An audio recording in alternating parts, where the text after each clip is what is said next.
9th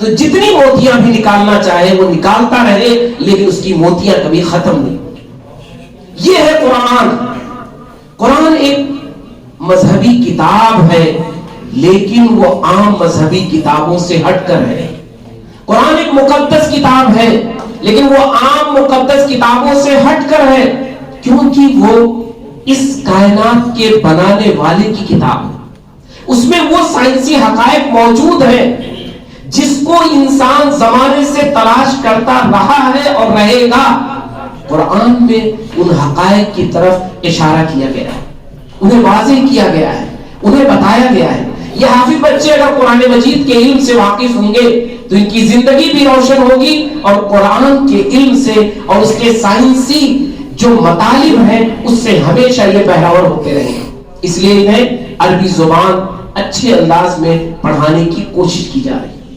اسی کے ساتھ ساتھ یہ بھی کوشش ہے کہ یہ حافظ بچے ان کے اندر اسلامیات کا بھی اچھا ذوق ہو، اردو زبان ان کی اچھی ہو، کیونکہ اردو زبان یہ ہندوستان بلکہ بر صغیر ہند و پاک میں اور دنیا کے بڑے حصے میں اردو زبان مسلم ثقافت اور تہذیب کا ایک سرچشمہ ہے۔ اس بنیاد پر اردو زبان ان کی اچھی ہونی چاہیے اور اردو زبان انہیں پڑھنی چاہیے، وہ بھی شامل نصاب ہے۔ دینیات کا اور بڑا حصہ ان کے لیے ابھی کورس میں نہیں ہے، لیکن یہ کوشش ہے کہ 4 سالوں میں جب تک یہ انٹر تک پہنچے اور کمپٹیشن میں بیٹھنے کے لائق بنے، یہ کم از کم ڈپلوما ان عالمیت کی سند کے لائق بن جائیں اور انہیں ہم ڈپلوما ان عالمیت دے سکیں، اس کی سند بھی ان کے پاس ہو۔ ان میں سے بہت سارے بچے ہیں جن کی خواہش یہ ہے وہ آگے اسلامیات کی خدمت کریں، پڑھیں یہ سائنس ماڈل سبجیکٹ، واقف ہو، یہ انٹر تک کی تعلیم ان کی کامن ہو، اس کے بعد اگر یہ اسلامیات کی خدمت کرنا چاہے تو ان کے لیے سارے دروازے کھلے رہیں۔ اس لیے انہیں اتنی اسلامیات کی تعلیم بھی دی جا رہی۔ یہ ہے حفظ القرآن پلس، ایک ایسا تجربہ جو کہنے کے لیے بڑا مختصر ہے لیکن حقیقت میں بڑا گہرا ہے، کیونکہ اس میں اگر بچے کی پرسنالٹی اور اس کی شخصیت کو سامنے رکھ کے محنت نہ کیا گیا تو اس کا نتیجہ سوائے اس کے کچھ نہیں ہوگا جو ہزاروں اسکولز ڈگریوں کی شکل میں میٹرک اور 12 کی ڈگریاں دیتے ہیں۔ ان کی پرسنالٹی کو بھی ہمیں ڈیولپ کرنا ہے، ان کی شخصیت کو بھی اچھا بنانا ہے اور یہاں دینی ماحول میں بنانا ہے۔ حافظ بچوں کے سلسلے میں ایک تجربہ ہے جو آپ کے سامنے رہنا چاہیے کہ حافظ بچے اگر کسی کالج میں پڑھنے چلے جائیں تو ان کے لیے 2 مشکلات ہوتی ہیں جو میں نے براہ راست سمجھنے کی کوشش کی۔ پہلا مشکل یہ ہوتا ہے کہ چونکہ وہ عام سبجیکٹ سے ابتدائی مرحلے میں پرائمری اور مڈل انہوں نے نہیں پڑھا ہے تو انہیں داخلہ کس کلاس میں دیا جائے، یہ اسکول کی پریشانی ہوتی ہے۔ دوسری یہ ہوتی ہے کہ وہ جس ماحول میں جا رہے ہیں، اب پچھلا جو انہوں نے 3 سے 4 سال 5 سال گزارا ہے ایک دینی ماحول میں، وہاں ایک اتنا اوپن ماحول ہوتا ہے کہ وہ اس رنگ میں اکثر رنگ جاتے ہیں اور بھول جاتے ہیں، بلکہ بسا اوقات شرمندگی کا سبب بن جاتے ہیں۔ تیسری چیز ان کے ساتھ یہ پیش آتی ہے کہ یہ ماڈرن سبجیکٹ میں ان کی پرسنالٹی کو سامنے نہ رکھ کر کے جب ان کی تعلیم ہوتی ہے تو پھر ایسی صورت میں یہ ذہنی کشمکش کا شکار ہو جاتے ہیں۔ اسی طرح حافظ بچے مدرسوں میں بھی جا کر مطمئن نہیں، یہ میں اس لیے کہہ رہا ہوں کہ پچھلے 2 سال کے تجربے میں ہمارے سامنے کم و بیش کئی ایسے والدین گارجین آئے اور کئی ایسے بچے آئے، آج بھی روزانہ 1-8 بچوں کا ایسا فون آتا ہے کہ بچہ حافظ ہے، میں ان سے پہلی فرصت میں کہتا ہوں کسی اچھے ادارے میں داخلہ کروا دیجیے، بھیج دیجیے انہیں، بڑے بڑے اسلامی ادارے موجود ہیں، تو کہتے ہیں کہ میرا بچہ وہ کہہ رہا ہے کہ میں مدرسے میں پڑھنے نہیں چاہوں گا، میں کالج میں پڑھوں گا، میں ماڈرن سبجیکٹ پڑھوں گا، مجھے ہائی اسکول انٹر کرنا ہے۔ بالکل صاف یہ گارجین کی خواہش ہے۔ ایک گارجین ہمارے سامنے آئے، انہوں نے کہا مولانا میری دلی خواہش تھی کہ بچے کو حافظ بناؤں اور عالم بناؤں، لیکن یہ کہہ رہا ہے میں عالم بنوں گا، آپ کی شرط پوری کروں گا، آپ کی خواہش پوری کروں گا، لیکن مجھے انٹر کر لینے دیجیے۔ اب ایسی خواہش جو تقریباً میرے تجزیے میں 60% پہنچ چکی ہے کہ 60% حافظ بچے وہ مدرسوں میں نہیں جانا چاہتے، اگر جاتے ہیں تو بیچ میں اپنے تعلیم کو چھوڑ دیتے ہیں. ایسے کئی حافظ بچے آئے جو ندوے جیسے اداروں میں پڑھ رہے ہیں جہاں اچھی تعلیم اور تربیت کا انتظام ہے، لیکن عربی دوم، عربی سوم اور عربی ششم یعنی تقریباً عالمیت کے قریب پہنچ کر بھی وہ کہہ دیتے ہیں کہ ہم اب نہیں پڑھیں.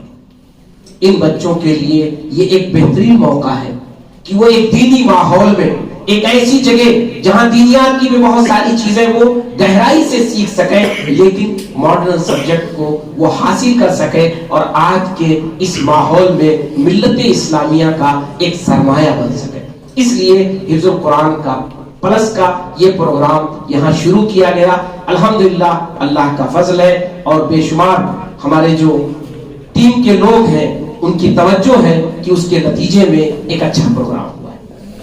آپ سب کا یہاں استقبال ہے. میں نے کہا حقیقت میں استقبال میں دل سے کر رہا ہوں، اس لیے کر رہا ہوں کہ یہ اب آپ سب کا کام ہے، یہ آپ سب کی رہنمائی کا محتاج ہے.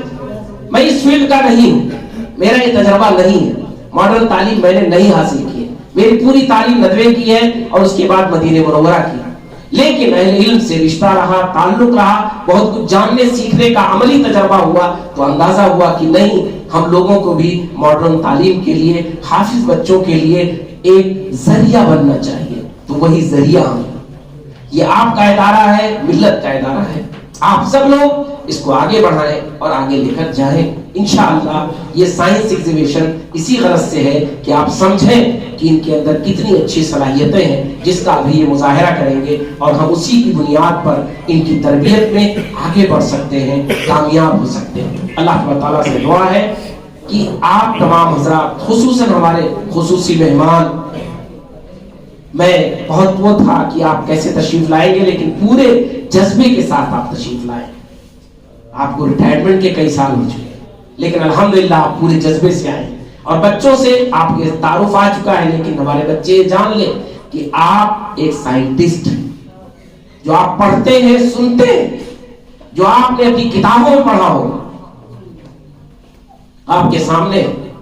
ہمارے محترم مولانا جہانگیر عالم قاسمی صاحب جو اس پروگرام کے صدر ہیں، وہ ہمیشہ حوصلہ افزائی کرتے ہیں اور ایک اچھا آپ کا سپورٹ رہتا ہے. مجھے امید ہے کہ انشاءاللہ آپ لوگوں کا تعاون آگے بھی حاصل رہے گا. ہمارے محترم مہمان جو ابھی تشریف لائے ہیں، ڈاکٹر عامر جمال صاحب، ان کا بھی استقبال ہے. انشاءاللہ ہم لوگ ان سے بھی سنیں گے اور ان سے بھی آئندہ استفادہ کریں گے. بس میں اسی کے ساتھ آپ سے رخصت ہوتا ہوں. انشاءاللہ ہم بچوں کا پروگرام دیکھیں گے اور ان کی رہنمائی اپنے بڑوں کے ذریعے حاصل کریں گے. جزاک اللہ خیر. حضرت مولانا مصطفیٰ مدنی صاحب مقدس العالی نے آپ کے سامنے بہت سی باتیں عرض کی ہیں اور اس پروگرام کا اور اس ادارے کا مقصد بھی آپ کے سامنے بالکل واضح کر دیا ہے. لہذا میں آپ کے سامنے چند مختصر چیزیں اس پروگرام کے تعلق سے بتلا دینا چاہتا ہوں.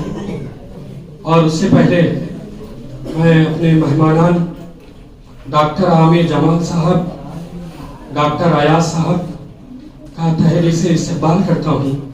ڈاکٹر عامر جمال صاحب ہمارے ہاسپٹل کے ذمہ دار ہیں اور ڈاکٹر ایاز احمد صاحب جنتا ہاسپٹل کے ذمہ دار ہیں. اور یہ تمام حضرات ملک و ملت کے فلاحی اور رفاہی کاموں میں بڑھ چڑھ کر حصہ لیتے ہیں. طلبہ عزیز، ہمارے لیے بڑی خوش نصیبی کی بات ہے کہ سماج کی دو ایسے اہم رکن اور سماج کے دو ایسے پلر آج یکجا ہیں جو سماج کی ریڑھ کی ہڈی ہیں.